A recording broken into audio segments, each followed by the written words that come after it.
ఎంతో హెల్దీ అయిన 2 జ్యూసెస్ చేసేసుకుందాం వచ్చేయండి. మనము పిల్లలకి ఫ్రూట్స్ అవి కట్ చేస్తూ ఉంటే వాళ్ళు ఎంతో ఇష్టంగా తినరు కదా. ఎందుకంటే వాళ్ళు మనం కట్ చేసి ఇచ్చినా కూడా సగం కింద వేస్తూ సగం తింటూ ఉంటారు.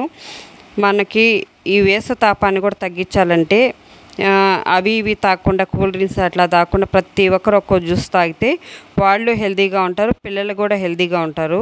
ఎందుకంటే ఈ హాస్పిటల్ పాలు కాకుండా మనం ఎంతో ఎనర్జీగా ఉండాలంటే తప్పనిసరిగా ఒక్కో రోజు ఒక్కో జ్యూస్ చేసుకో తాగాలి.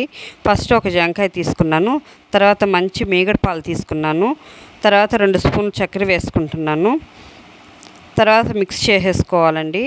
మనము ఇంకా నీళ్ళు అవన్నీ వేయని అవసరం లేదు, మనం పాలు పోసుకున్నాం కదా, అందుకని అవి సరిపోతుంది. నాకు 2 గ్లాసెస్కి వచ్చాయండి.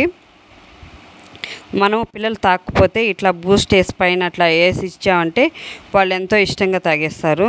తర్వాత ఒక పుచ్చకాయ తీసుకున్నాను, అవి ముక్కలుగా కట్ చేసేసుకొని ఒక మిక్సీలో వేసేసుకున్నాను.